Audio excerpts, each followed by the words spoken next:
Ferdy Sambo ketiban karma Ahok. Jeder, mengerikan sumpah Ahok. Karma Israel. Wan Abut tinggal nunggu giliran. Jaga.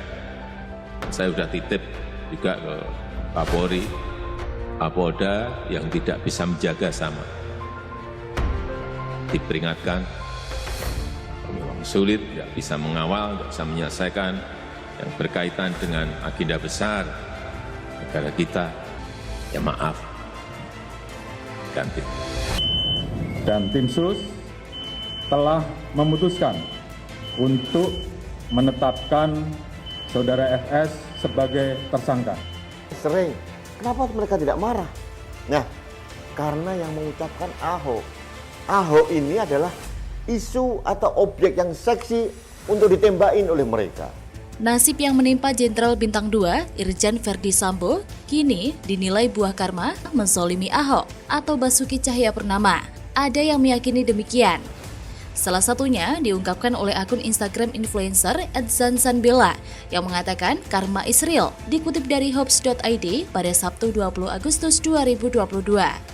Keyakinan tersebut tumbuh saat dulu Ahok tersangkut kasus dugaan penistaan dan penodaan agama. Ferdy Sambo lah yang salah satunya menyidik dan yang menangani kasus Ahok. Dari sini, ada yang meyakini karma Ahok makin terbukti.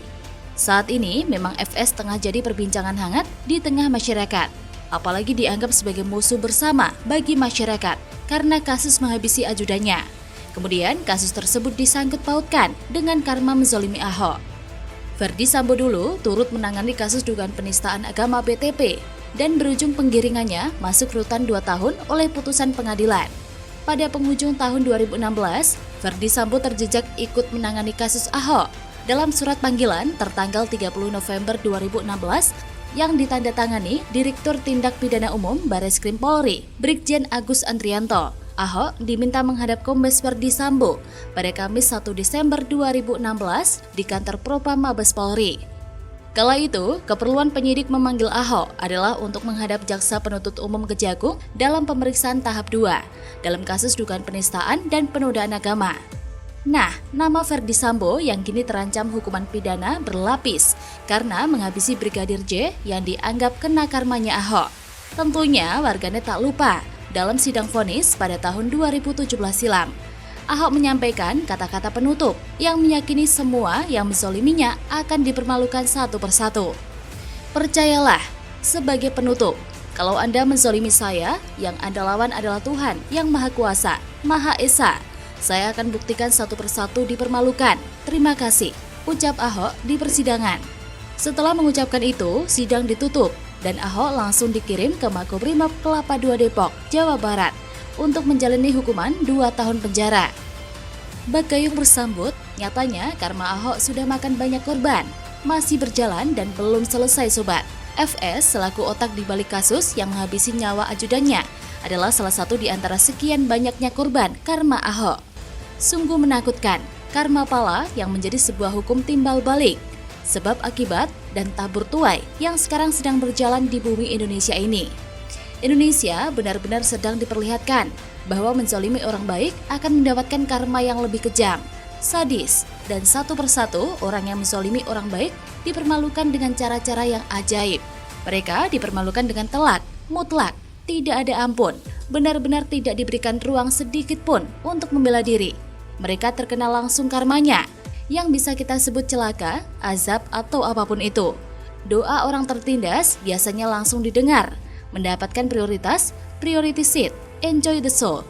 Begitu juga dengan orang-orang yang pernah menzolimi Ahok di masa silam, mulai dari Habib Rizik dan Munarboy yang mendekam di penjara, hingga Ormas FPI yang dinyatakan bubar dan jadi ormas terlarang. Ada pula nama Habib Bahar bin Smith yang juga baru keluar dari hotel Prodeo-nya.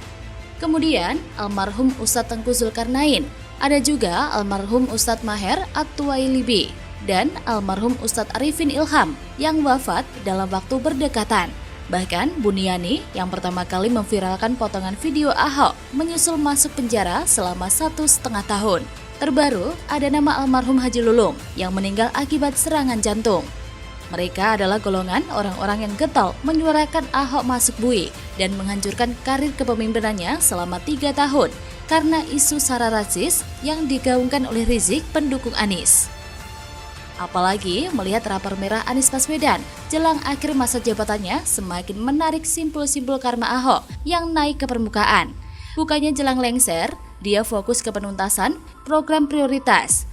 Parahnya, borok-borok Anies malah muncul satu persatu ke permukaan. Bagaimana menurut Anda?